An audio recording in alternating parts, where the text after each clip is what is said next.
Hello guys, welcome to my channel and welcome to React JS tutorial. आज की इस video में हम देखने वाले हैं use callback hook in React JS. So use callback hook क्या होता है? Use callback hook use memo hook की तरह ही है, दोनों सेम है बिल्कुल। बट ये जो यूज़ कॉलबैक हुक होता है ये हमें मेमोइज्ड फंक्शन रिटर्न करता है। ओके, और जो दोनों में डिफरेंस यही है कि जो यूज़ मेमो हुक होता है बेसिकली वो हमें मेमोइज्ड वैल्यू रिटर्न करता है और यूज़ कॉलबैक हुक हमें मेमोइज्ड फंक्शन रिटर्न करता है। तो दोनों में डिफरेंस होता है। और हमने पिछली वीडियो में जिसमें यूज़ मेमो हुक देखा था उसमें हमने देखा था कि वेरिएबल को जब हमें हैंडल करना हो तो हम यूज़ मेमो हुक का यूज़ करते, जब हमें फंक्शन को हैंडल करना हो तो हम यूज़ कॉलबैक हुक का यूज़ करते। तो आज की इस वीडियो में हम देखेंगे यूज़ कॉलबैक हुक और हम देखेंगे कि कब हमें यूज़ कॉलबैक हुक को यूज़ करना चाहिए और फंक्शन को हम हैंडल करने वाले। तो चलिए स्टार्ट करते हैं वीडियो को। अगर गाइज़ आप लोगों को वीडियो अच्छी लगे तो यार प्लीज़ इस वीडियो को एक लाइक ज़रूर करना और प्लीज़ यार कमेंट करके बताना कि आपको वीडियो कैसी लग रही है। इससे यार बहुत मोटिवेशन मिलता है। एंड आप लोगों ने सब्सक्राइब नहीं किया तो प्लीज़ चैनल को ज़रूर सब्सक्राइब करें और विज़िट करें चैनल पर। तो चलिए स्टार्ट करते हैं। और सबसे पहले हम यहाँ पर आप लोग देख सकते हो हमारे पास कंपोनेंट है कॉलबैक और मेरे पास एक और कंपोनेंट है कॉल टू। इन दोनों का यूज़ करेंगे और एक सिनेरियो क्रिएट करेंगे जिसमें हम यूज़ कॉलबैक हुक को देखने वाले। तो बेसिकली हम एक सिनेरियो ऐसा क्रिएट करने वाले सिंपल, जिसमें हम ऐड टू डू बटन पर क्लिक करें तो हमारे पास टू डूज़ ऐड हो रही होंगी, जैसे टू डू 1 टू डू 2 इस तरीके से, है ना। तो क्रिएट करते हैं। तो सबसे पहले जो हमारे पास कॉल टू कंपोनेंट है आप लोग देख सकते हो, इसको हम इंपोर्ट कर लेते हैं। ओके, कॉल टू इस तरीके से आप लोग देख सकते हो हमने इंपोर्ट कर लिया है। और पहले तो मैं एक जो सिंपल फंक्शनलिटी है वो बना रहा हूँ कि ये बटन पर मैं क्लिक करूँ तो ऐड हो, नंबर ऐड हो।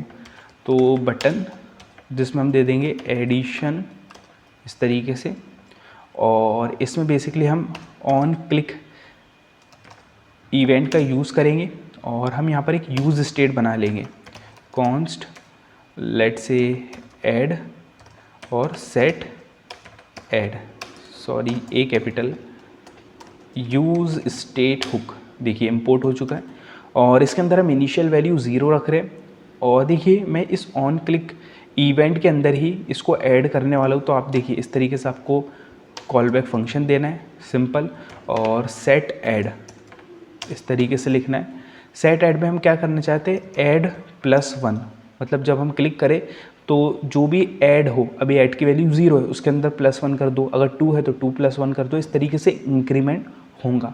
ठीक है, तो देखिए सेव कर लिया हमने और इसको भी हम सेव कर लेते हैं और आउटपुट पर चलते हैं और एक बार रिफ्रेश कर लेंगे। तो आप लोग देख सकते हो कि हमारे पास आउटपुट आ चुका है, जिसमें देखिए कॉल टू, ये जो कॉल टू है वो हमें कंपोनेंट से दिख रहा है, ये कंपोनेंट के अंदर लिखा है कॉल टू, इस वजह से दिख रहा है।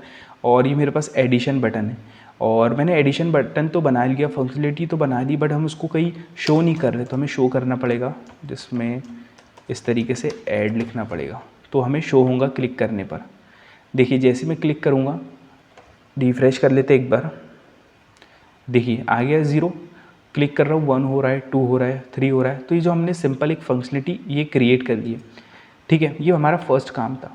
सेकंड हमारा काम ये है अब कि एक और बटन होगा हमारे पास ऐड टू डू करके, जिस पर हम क्लिक करें तो हमारे पास टू डूज़ ऐड हो रही होंगी। ठीक है, तो हम देखिए क्या चाहते हैं, हम एक फंक्शन बनाएंगे यहाँ पर। ओके, तो कॉन्स्ट एक हम फंक्शन बना देंगे टू डूज़ करके। ठीक है, ये हमारे पास फैट एरो फंक्शन बन गया टू डूज़ करके। और एक हम यूज़ स्टेट बना लेंगे कॉन्स्ट, जिसमें हमारे पास होगा data set data use state. ठीक है, और इसके अंदर हम बेसिकली जो हमारे टू डूज़ होंगे उन्हें ऐड करने वाले हैं।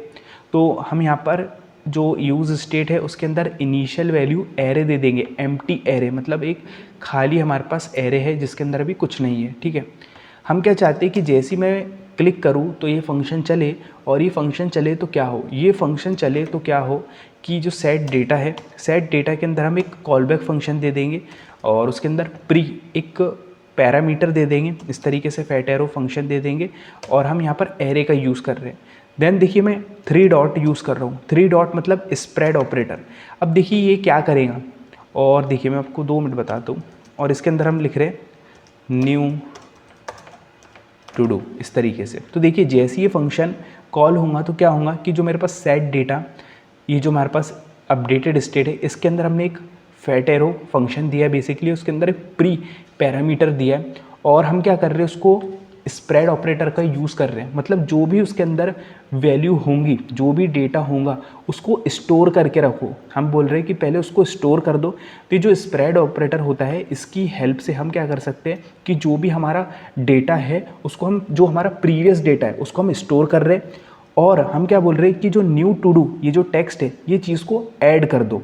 ठीक है, जो भी मेरे पास, मान लीजिए इसके पहले मेरे पास कुछ डेटा है वहाँ पर, लेट से मैंने क्लिक किया था एक बार, तो मेरे पास उसमें इस तरीके से कुछ डेटा है। तो हम क्या चाह रहे हैं कि उस डेटा को आप स्टोर कर दो, ठीक है, और ये नया जो डेटा है इसको ऐड कर दो। तो जो हमारे पास ये स्प्रेड ऑपरेटर होता है, इसकी हेल्प से हम डेटा को स्टोर कर सकते हैं, प्रीवियस डेटा को, ठीक है, और यहाँ पर नए डेटा को ऐड कर रहे हैं। तो ये हमारे फंक्शन का काम है, सिंपल।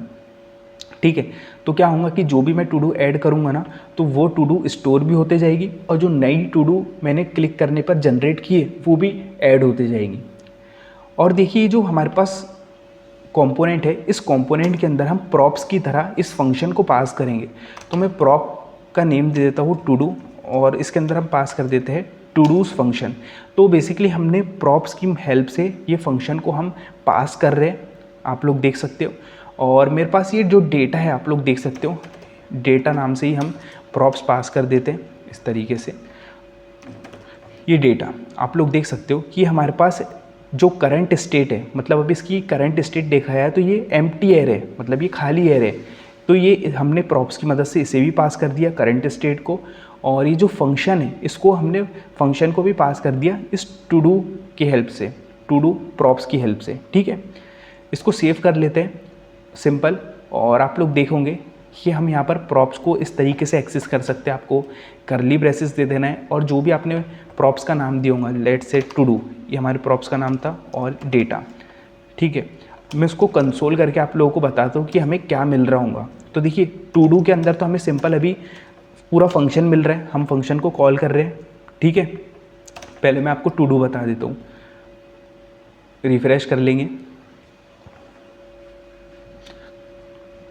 देखिए रिफ्रेश हो रहा है, और आप लोग देख सकते हो कि जो हमने फंक्शन क्रिएट किया है पूरा हमें फंक्शन मिल रहा है। ये तो एक चीज़ हो गई।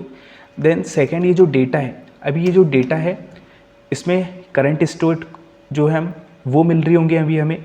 तो देखिए हमने इसको प्रॉप्स के अंदर पास कर दिया, तो अभी हमें एम्प्टी एरे मिल रहा होगा। देखिए मैं रिफ्रेश कर लेता हूँ, आप लोग देख सकते हो अभी एम्प्टी एरे मिल रहा है। ठीक है, इसके अंदर हम कुछ ऐड कर देंगे तो एरे के अंदर वो चीज़ें हमें दिखेगी। तो इतनी हमारे पास चीज़ें हो चुकी है। अब हम सिंपली क्या चाहते हैं कि हमारे पास एक बटन हो, ओके, उस बटन पर मैं क्लिक करूँ तो मेरे पास जो टू डू है वो ऐड हो। ठीक है, तो सिंपली आपको क्या करना है, देखिए हम एम्प्टी टैग का यूज़ कर लेंगे ताकि मल्टीपल एलिमेंट को यूज़ कर सकें। देन आपको क्या करना है, एक बटन बना लेना है, बटन लेट्स से add to do. Add to do name से हमने एक बटन बना लिया, और उसके ऊपर एक ऑन क्लिक इवेंट दे रहे हैं। ऑन क्लिक इवेंट दे रहे हैं जिसमें हम क्या बोल रहे हैं कि जैसे ही मैं क्लिक करूँ तो ये जो मेरे पास टू डू है, ये जो मेरे पास टू डू प्रॉप आ रहा है, ये चले। क्यों चले? इस टू डू प्रॉप के अंदर मेरे पास फंक्शन है। इसका मतलब ये कि जैसे ही मैं क्लिक करूँ तो ये जो टू डू फंक्शन है ये कॉल होगा, ये फंक्शन चलेगा, क्योंकि इस टू डू के अंदर मेरे पास ये टू डूज फंक्शन है, आप लोग देख सकते हो। तो जैसे ही हम इस बटन पर क्लिक करेंगे तो मेरे पास ये टू डू नेम से फंक्शन चलेगा। ठीक है, अब ये फंक्शन चले तो क्या हो, ये फंक्शन चले तो बेसिकली जैसे ही देखिए मैं इस पर क्लिक करूँगा तो ये मेरे पास फंक्शन चलेगा। जैसे ही हमने फंक्शन पर क्लिक किया तो हमारे पास ये जो सेट डेटा है इसके अंदर जो भी उसके अंदर प्रीवियस वैल्यू होंगी उसको वो स्टोर करेगा। ठीक है, अगर कुछ वैल्यू है ही नहीं तो स्टोर नहीं कर पाएगा, अगर कुछ पहले वैल्यू थी तो स्टोर कर लेगा, और उसके अंदर न्यू टू डू करके ऐड कर देगा। ये इसका काम है। अब ये जैसे ही ऐड कर देगा डेटा, तो ये जो डेटा है इस डेटा के अंदर वो चीज़ अपडेट हो जाएगी। ओके, एरे के अंदर न्यू टू डू हमारे पास लिखकर आ जाएगा, ठीक है, इस तरीके से। तो मैं आपको सेव करके बता देता हूँ एक बार कि अभी आ रहा है कि नहीं। रिफ़्रेश कर लेंगे इसे अपन, और देखिए हमारे पास अभी 2 बटन आ रहे हैं, ऐड टू डू और एडिशन करके। ऐड टू डू पर मैंने देखिए जैसे ही क्लिक किया तो आप लोग देख सकते हो वो जैसे ही हमने क्लिक किया तो फंक्शन कॉल हो रहा है, जैसे मैंने आपको बताया। जैसे ही वो फंक्शन कॉल हुआ तो सेट जो हमारे पास डेटा है उसके अंदर न्यू टू डू ये टेक्स्ट ऐड हो गया, आप लोग देख सकते हो, ठीक है। जितनी बार हम क्लिक करेंगे उतनी बार ये टेक्स्ट ऐड होते जा रहा है। तो इस तरीके से हमारा ये फंक्शन चल रहा है। अब हमें उसको स्क्रीन पर दिखाना है, तो कैसे दिखाएंगे, सिंपल। और ये डेटा के अंदर वो चीज़ें सभी चीज़ें आ रही है, आप लोग देख सकते हो डेटा के अंदर आ रही है। तो आपको क्या करना है, डेटा डॉट मैप मेथड लगा देना है। Map creates a new array और इस तरीके से कॉल बैक फंक्शन लेता है। और मैप मेथड के अंदर हमारे पास पैरामीटर होते हैं, लेट से करंट वैल्यू, इस तरीके से। देन इंडेक्स एरे होता है, तो अभी हमें एरे का काम नहीं है, ठीक है। जो करंट वैल्यू रहेगी ये हमारे पूरे एरे के अंदर जितने भी आइटम है उनका आइट्रेट करके दे देंगे, हमें अलग अलग आउटपुट में वो देगा, ठीक है। तो इस तरीके से हम क्या चाहते हैं कि करंट वैल्यू हमें मिलेगी और इंडेक्स मिलेगा, तो हम उसको रिटर्न कर देंगे। अब रिटर्न क्या करेंगे, रिटर्न करेंगे एक h1 टैग के अंदर, जिसमें हम देखिए करंट वैल को यूज़ कर लेंगे, सिंपल, और प्लस साइन लिख के इंडेक्स, ये जो हमारे पास इंडेक्स भी मिल जाएगा। तो बेसिकली करंट वैल्यू क्या होंगी, तो जो भी करंट वैल्यू होगी, जैसे न्यू टू डू वो हमारी करंट वैल्यू है एरे की, वो मिल जाएगी। उसके साथ साथ हमें इंडेक्स मिल रहा होगा उसका, मतलब 0 इंडेक्स, मैंने एक बार क्लिक किया तो 0 मिल रहा होगा, दूसरी बार 1, फिर 2, इस तरीके से। तो देखिए सेव कर लेते हैं, और देखिए यहाँ पर हम कंसोल में ऐसा लिख देते हैं, और टू डू फंक्शन लिख दे रहे हैं हम, ओके, ताकि हमें पता चले कि ये रन हो रहा है। और देखिए जो बेसिकली इसको मैं रिफ़्रेश कर लेता हूँ, और देखिए वार्निंग आ रही है। ये वार्निंग क्यों आ रही है मैं आपको बताता हूँ, कि हमें यहाँ पर जब हम रिटर्न कर रहे हो कोई चीज़ तो हमें की पास करनी होती है, और वो की यूनिक होना चाहिए। तो इंडेक्स हर बार यूनिक आ रहा है तो हम इंडेक्स पास कर देंगे। और एक चीज़ ये कि जो हमें बटन एक साथ दिख रहे हैं, तो आपको यहाँ पर BR टैग का यूज़ करना है। इससे क्या होता है कि वो नेक्स्ट लाइन में हमें शो होगा। 2 BR टैग का यूज़ कर लेंगे, ठीक है। रिफ़्रेश हो रहा है ये, एक बार और रिफ़्रेश कर लेंगे इसको, तो आप लोग देख सकते हो रिफ़्रेश हो रहा है, और रिफ़्रेश हो चुका है।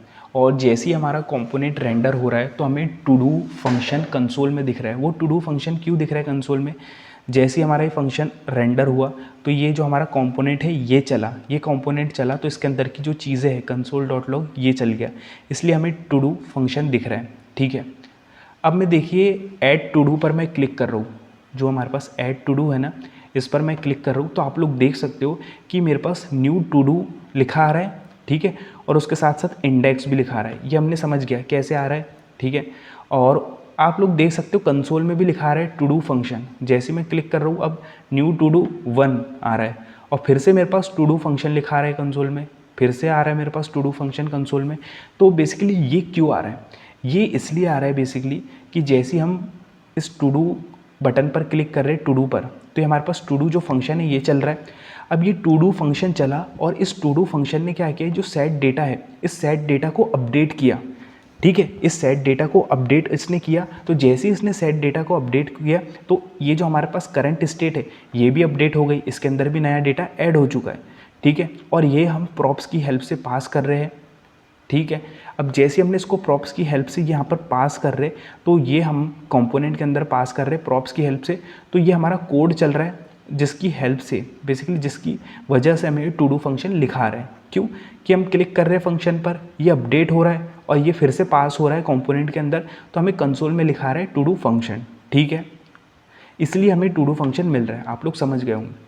देन देखिए अब मैं एडिशन जो मैंने एक और फंक्शनलिटी बनाई थी, देखिए जिस पर मैं क्लिक कर रहा हूँ तो आप लोग देख सकते हो मेरे पास एडिशन हो रहा है। लेकिन आप एक और बात चीज़ गौर कीजिए यहाँ पर, ठीक है, कि जो टू डू है, जैसे मैं एडिशन पर क्लिक कर रहा हूँ मेरे पास देखिए टू डू कंसोल में लिखा आ रहा है, ठीक है। देखिए मैं एक और बार बता दूँ, जैसे हम क्लिक कर रहे हैं मेरे पास ये टू डू कंसोल में लिखा आ रहा है। तो ये ऐसा क्यों? क्योंकि ये जो एडिशन बटन है इसका कोई लेना देना नहीं है यहाँ पर टू डू से। आप लोग देख सकते हो कि ये जो एडिशन बटन है इसका कोई लेना देना नहीं है इस टू डूज कंपोनेंट से, टू डूज फंक्शन से। तो ये क्यों हमें कंसोल में कंपोनेंट के अंदर जाकर फिर ये कंसोल के अंदर ये टू डू फंक्शन दिखा रहा है? क्योंकि हम तो सिंपली यहाँ पर क्या कर रहे हैं, सेट डेटा है, सेट ऐड है मेरे पास, इसके अंदर मैं +1 कर रहा हूँ, सिर्फ इंक्रीमेंट कर रहा हूँ और यहाँ पर शो कर रहा हूँ। तो फिर हमें क्यों ये बेसिकली कंपोनेंट के अंदर जाकर ये टू डू फंक्शन दिख रहा है? तो ऐसा क्यों? ये हो रहा है बेसिकली यूज स्टेट हुक की वजह से। क्यों? क्योंकि जब हम एडिशन पर क्लिक कर रहे हैं तो हमारी यूज स्टेट अपडेट हो रही है, और जब भी यूज स्टेट अपडेट होता है तो वो हमारे कंपोनेंट को रीरेंडर करता है। जब हमारा कंपोनेंट रीरेंडर होगा, रिफ्रेश होगा, तो पूरा हमारा कोड फिर से आप लोग देख सकते हो एग्जीक्यूट होगा। तो ये हमारा जो फंक्शन है फिर से फंक्शन चल गया। अब ये फंक्शन फिर से चल गया और ये फंक्शन प्रॉप्स की तरह पास हो गया, क्योंकि उसको लग रहा है कि इसके अंदर कुछ अपडेट हुआ है। ठीक है, जैसे ही हमारा कंपोनेंट री रेंडर हुआ तो फिर से ये फंक्शन चल गया और ये प्रॉप्स के अंदर पास हो रहा है। उसको लगा कि कुछ अपडेट हुआ है और ये कंसोल के अंदर हमें टू डू फंक्शन दिख रहा है। तो ये हमारे पास दिक्कत आ रही है। तो हम नहीं चाहते यार कि जब मैं इस एडिशन पर क्लिक करूँ तब भी मेरे पास ये टू डू आए, क्योंकि इसका और इसका कोई लेना देना नहीं है, ये दोनों चीज़ें अलग है। तो ये क्यों हो रहा है? तो इस चीज़ को हम सॉल्व कर सकते हैं यूज़ कॉलबैक हुक की हेल्प से। और देखिए हमारे पास एक मेमो करके हायर ऑर्डर फंक्शन होता है जिसकी हेल्प से हम री रेंडर को रोक सकते हैं। मेमो, ठीक है, इस तरीके से, और इसको आपको इंपोर्ट भी कर लेना है। तो बेसिकली ये एक हायर ऑर्डर होता है जिसकी हेल्प से हम रोक सकते हैं। बट आप लोग देखोगे कि इसकी वजह से भी ये काम रिजॉल्व नहीं होगा, इसकी वजह से भी ये रुकने वाला नहीं है री रेंडर की प्रॉब्लम।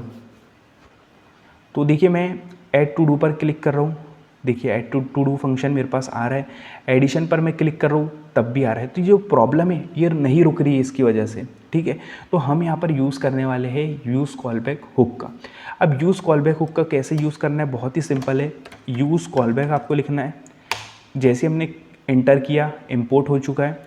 देन ये एक फैट एरो फंक्शन लेगा, मतलब एक कॉलबैक फंक्शन लेता है। ठीक है, हम क्या करेंगे, ये जो हमारे पास सेट डेटा है इसको कॉपी करेंगे और इसके अंदर पेस्ट कर देंगे। ठीक है, और इसको हम यहाँ पर हटा देंगे और यूज़ कॉलबैक जो हमारे पास हुक है इसको हम डाल देंगे इस टू डू जो हमारे पास फंक्शन है। टू डू बेसिकली वेरिएबल है, इसके अंदर हम डाल देंगे। ठीक है, तो यूज़ कॉलबैक हमने यूज़ किया और एक वेरिएबल है टू डू, इसके अंदर हमने उसको स्टोर कर दिया। और हम क्या चाहते हैं कि हम इसके अंदर एक एरे डिपेंडेंसी पास करेंगे। हम ये चाहते हैं कि जब ये डेटा जो हमारे पास यूज़ स्टेट है, यूज़ स्टेट के अंदर हमारे पास डेटा जो कि करंट स्टेट है, हम ये चाहते हैं कि जब ये डेटा स्टेट अपडेट हो तभी ये हमारे पास ये जो कॉलबैक यूज़ कॉलबैक है ये चले, वरना ना चले। ठीक है, अब ये डेटा कब अपडेट होगा? ये डेटा तब अपडेट होगा जब मैं इस बटन पर क्लिक करूँगा। बटन पर हम क्लिक करेंगे तो टू डू फंक्शन चलेगा। टू डू फंक्शन चलेगा तो इसके अंदर कुछ चीज़ ऐड होगी। अब जैसे इसके अंदर कुछ चीज़ ऐड होगी तो ये डेटा जो हमारे पास स्टेट है ये अपडेट होगा। अब ये जैसे ही डेटा अपडेट होगा तो ही हम ये चाहते हैं कि ये कॉलबैक फंक्शन चले। ठीक है, वरना ना चले। तो जो अब हमारे पास प्रॉब्लम आ रही थी कि हम इस पर क्लिक कर रहे थे तब भी हमें कंसोल के अंदर ये टू डू फंक्शन दिख रहा था कंसोल के अंदर, तो ये अब नहीं दिखेगा। हमने कह दिया कि जब ये अपडेट हो तभी चले, अगर दूसरी चीज़ें अपडेट हो रही है तो आप इसको मत चलाइए। ठीक है, तो सेव कर लेंगे और देखिए एक बार रिफ्रेश कर लेते हैं। देखिए रिफ्रेश हो चुका है। पहली बार जब रेंडर हो रहा है तो हमारे पास टू डू फंक्शन आ रहा है, बिल्कुल सही है। मैं ऐड टू डू पर क्लिक कर रहा हूँ। ठीक है, मैं ऐड टू डू पर क्लिक कर रहा हूँ तो देखिए new to do 0, new to do 1 और मेरे पास टू डू फंक्शन कंसोल में आ रहा है, जो कि ठीक है, क्योंकि यार हम इस फंक्शन पर क्लिक कर रहे हैं और इसके अंदर टू डू फंक्शन लिखा रहा है, जो कि सही है इससे, क्योंकि हमारा लेना देना है, हम खुद ये फंक्शन चला रहे हैं। ठीक है, बट पहले क्या हो रहा था कि हम एडिशन पर क्लिक कर रहे थे तब भी हमारे पास टू डू फंक्शन लिखा आ रहा था कंसोल में। देखिए अब मैं क्लिक करूँगा एडिशन पर, तो देखिए एडिशन हो रहा है, बट हमारे पास कंसोल के अंदर आप लोग देख सकते हो टू डू फंक्शन लिखा नहीं आ रहा है। तो आप लोग देख सकते हो इस तरीके से हम फंक्शन को जब हमें हैंडल करना हो तो हम यूज़ कॉल बैक हुक का यूज़ करके फंक्शन को हैंडल कर सकते हैं। और जो यूज़ कॉल बैक हुक होता है वो मेमोइज्ड फंक्शन रिटर्न करता है, ठीक है। तो आप लोग देख सकते हो किस तरीके से हमने यहाँ पर ये फंक्शन को हैंडल किया यूज़ कॉल बैक हुक की हेल्प से। हमने कह दिया कि जब डेटा अपडेट हो तभी ये फंक्शन चले, ठीक है। अगर हम दूसरी चीज़ें अपडेट कर रहे तो ये फंक्शन ना चले। तो बहुत ईजी तरीके से हमने इस प्रॉब्लम को सॉल्व कर दिया, आप लोग देख सकते हो। तो आज की इस वीडियो में यार इतना ही। अगर गाइज़ आप लोग को वीडियो अच्छी लगी हो या आपने इस वीडियो से यार कुछ सीखा हो तो यार प्लीज़ इस वीडियो को एक लाइक ज़रूर करें, शेयर करें अपने दोस्तों में। और यार प्लीज़ कमेंट करना, प्लीज़ कमेंट करके आपको बताना है कि वीडियो कैसा लगा और इस वीडियो का आपको कौन सा पार्ट अच्छा लगा। So thanks for watching guys. और आप लोगों ने सब्सक्राइब नहीं किया है चैनल तो प्लीज़ गाइज़ सब्सक्राइब कर दीजिए चैनल को। आपको इसी तरीके से कंटेंट मिलने वाला है। और आगे रिएक्ट प्रोजेक्ट के बाद क्वालिटी रिएक्ट जेएस के ऊपर प्रोजेक्ट्स आने वाले, बहुत ही बढ़िया प्रोजेक्ट्स आने वाले। तो प्लीज़ गाइस सब्सक्राइब कर दीजिए चैनल को, please comment, like, share. Thanks for watching and thanks for your support guys.